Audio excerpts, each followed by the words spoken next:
السلام عليكم. كيف كتشوفوا من العنوان اليوم غادي نحضر مع بعضياتنا واحد البلاطو ديال اللوز. اليوم البنات غادي نشارك معكم واحد الشكيلات متنوعين باش تاخذوا افكار بالناس اللي باغيين يبيعوا، كذلك الثمن ديال البيع ديال هاد البلاطوات. بالنسبه للبلاطو ديال اليوم غادي نديرو لكم بعجاله وباختصار، غنوريكم غير الاشكال كيفاش درت لهم. اما بالنسبه للعجين والعقده فديجا شاركتهم معكم، غنخلي لكم صندوق الوصف باش ما نطولش عليكم الفيديو. انا ديجا دايره معكم فيديوهات عديده ديال حلويات اللوز. دابا كيف كتشوفوا العجينه ديالي اللي خاصني نرققها، دابا كيف تتشوفوا دلكتها شويه وغادي نديرها في الماكينه ديال الرزيزه باش ترققها ليا مزيان، لان العجينه ضروري ترقق البنات. كيف كتشوفوا بعد ما درتها في الماكينه هذا هو الرق اللي بغيت انايا. صافي هنايا غادي نجيب واحد الطابع اللي غادي نديرو على شكل دائري. كيف كتشوفوا هذاك الطابع اللي كيكون مسنن من الجوانب درتهم على هذا الشكل. هذا هو القياس اللي درت. هنايا غادي ندير بياض البيض كذلك البنات من هنايا من الفوق شويه شويه، وغادي ندهنو بالاصابع ديالي فقط. وغادي نجيب العقده ديال اللوز اللي تقريبا عبرتها، لقيت فيها تقريبا واحد 15 غرام وصافي ودرت ليها بهذه الطريقه، قديتها سرحتها بهذه الطريقه. ما رققتهاش بزاف، بالعكس خليتها شويه غليظه ووضعتها من فوق العجين ودرت فوقها العجين من جهه اخرى. كيف كتشوفوا كذلك هنايا بديت كنقادها، كنحاول نجيب العبار مقاد مع بعضياته. وكيف كتشوفوا هنايا جبت واحد اللوزه اللي درتها في بياض البيض كذلك ووضعتها في الوسط في الاسفل هكذا، ودرت شويه البياض البيض وزيرته بهذه الطريقه للاسفل وخليت اللوزه باينه باش كيجينا واحد الشكل اللي اناق بهذا الشكل. غادي نجيب المنقاش ديال اللي كنديروا به الكعبه ودرتو شويه في مايزينا اولا الطحين اللي بغيتو، وصافي بقيت كندير ليهم كيف بحال هكا بطريقه. صافي كنقش الحلوه ديالنا بهذه الطريقه. صافي كنت تنساليها.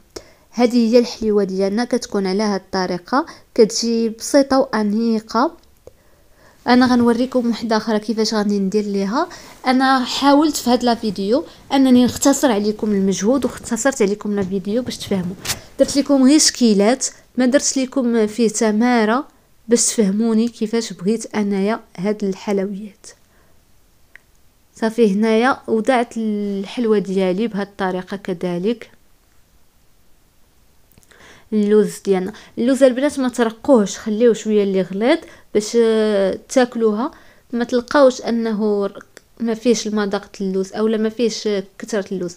صافي هكا اللوز درتو دابا كذلك بهذه الطريقه بنفس الطريقه اللي وريتكم المره الاولى، ووضعت شويه البياض البيض وزيرت عليهم بهذه الطريقه، وجبت المنقاش ديالي وبديت كنقش في الحلوه باش كتعطيني واحد الجماليه واحد تبينها لي انها حلوه اللي راقي الشكل وهي بسيطه. ضروري البنات هذاك القطر اللي غتقطعوا به الدوائر يكون مسنن من الجوانب باش كيعطينا حتى هو منظر انيق. صافي هذا هي. صافي غادي نستمر في الكميات، غادي نسالي الكميه كامله ديالي وغنرجع لكم. هنايا بالنسبه الشكل الثاني اللي هي درت الكعبه ديجا محضرها معاكم وديجا وريتكم كيفاش. هنايا غير بعجاله كنقادو الكعبه بهذه الطريقه. كنبقى نرقق من الجوانب وكنقاد في الوسط حتى تتقاد لي لا فورم ديال الكعبه بسهوله. ها نتوما شفتوا معايا رققتها مزيان وقاديتها. غادي نجيب الجراره ديال الشباكيه اللي غادي ندورها عليها باش تجيني مسنه من التحت بهذه الطريقه. هي طريقه اللي بسيطه، انا ما عطيتكمش واحد الصعوبه في هذه الخدمه، وانما غادي نوريكم واحد اللعيبه اللي غادي نزيدها لهاد الكعبه اللي غتخليها بريستيج وغتخليها انيقه في الشكل. بغيت نعطيكم في الفيديو ديال اليوم سهل ممتنع، يعني شي حاجه اللي سهله ولكن اللي يشوفها يقول عليها انها شدات لك الوقت اكثر. هنايا جبت هاد الطابع هذا اللي ديال التاج، وبقيت كنوضع فيهم العجينه ديالي وكنرققها مزيان وكنبقى نوضعها هنايا باش تعطيني داك لا فورم ديال التاج.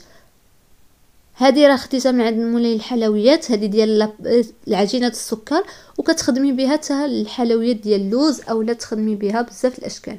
صافي هنايا بعد ما قاديت التاج ديالي شديته وجبت هذيك الكعبه ديالنا كيف كتشوفوا، غادي ندير لها بياض البيض اللي غادي ندهنها من القدام بالبياض البيض، وغادي بعد ما نشفات ليا ديك الكعبه الكعب الغزال وصافي، وغادي نجيب هذاك الطرف هذاك كيف كتشوفوا التاج ديالنا ولصقته هكا، فجات واحد الكعب غزال بريستيج وانيق.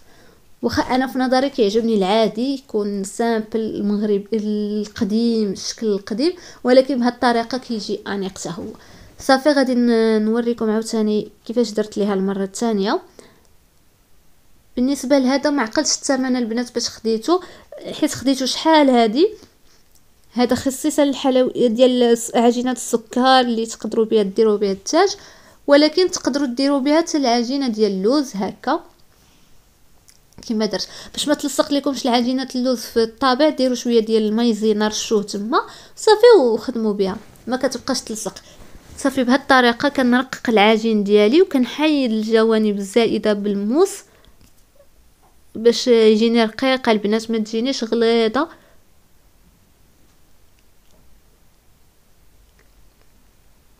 صافي كنبقى نقاد بها بهذه الطريقه وغادي نحيد التاج ديالنا من المول ديالو.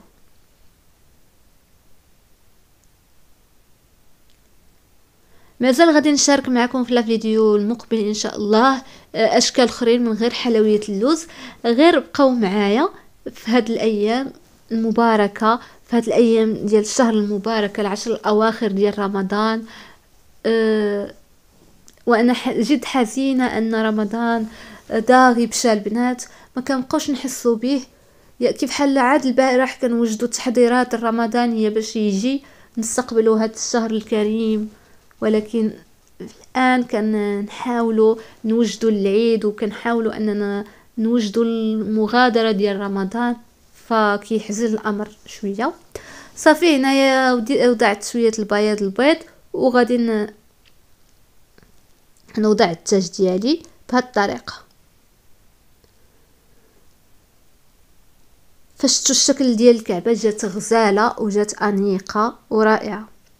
هكا البلاطو ديالنا غيجي راقي جدا. صافي هنايا الشكل الاخير اللي شديت العقده اللوز اللي درت ليها كاكاو، زدت ليها شويه الكاكاو عجنتها به باش تعطاتنا اللون هكا سوداء. صافي بقيت كندورها في يديا ودرت ليها بياض البيض وجبت ليها الجنجلان الابيض وخشيتها فيه ودورتها عليه بجميع الجوانب ولصقات مع داك البياض البيض. صافي وحطيتها وشديت هاد المرشم هكا وكنديرو على شكل وريضه هكذا، وبقيت كنقادو بهذا الشكل ودرت له بياض البيض وغادي نحطو من الفوق باش كتعطينا على شكل وريضه وكيجي شكل اللي ساهل جدا ولكن انيق. وجبت لوزه ووضعتها من الفوق جاتني بهذه الطريقه، جا واحد الشكل اللي بسيط ولكن رائع. صافي انا نوري نعاود معكم واحد اخر اللي هو بسيط جدا سهل ممتنع. درتو في البياض البيض ودرتو في الجنجنان الابيض. هنايا البنات خذوا الابيض هنا راه باش غيدخل الفران غيتحمر غيعطي واحد لوغو اللي رائع. صافي هنا بعد ما وضعته بهذه الطريقه جبت الوريده ديالي اللي درت بالمرشم ودرتها في بياض البيض حتى هي باش تلصق لينا باش تثبت لينا من الفوق ما تزيدش على بعضياتها. ووضعت اللوزه وحطيتها هكذا. فغنستمر حتى غادي نسالي وغنرجع لكم. دابا اللاطه ديالنا اللي غندخلو للفران غادي ندهنها ضروري البنات مزيان بالزبده. العجين ديالنا تشرب الزبده. هنا البنات راه خليت درتها في الصباح وجدت الحلويات في الصباح، دابا راه الليل غنخشيهم يطيبوا على عافيه مهيله. ولكن البنات انا غنطيبوا في الفران ديال الغاز، غادي نشعل عليه ماشي لتحت وماشي الفوق، في الطبقه الفوقانيه اكثر، وغنرجع لكم بعد ما طاب ليا البلاطو ديالنا هو هذا الشكل ديالنا، كيجي انيق وراقي جدا. هادو هما الشكيلات اللي حضرت معكم. اما بالنسبه للجوانب هلا هذه ديال التمر والاخرى كذلك ديال التمر، هادو البنات ديجا حضرتهم معكم في واحد لا فيديو غنخليه لكم في صندوق الوصف.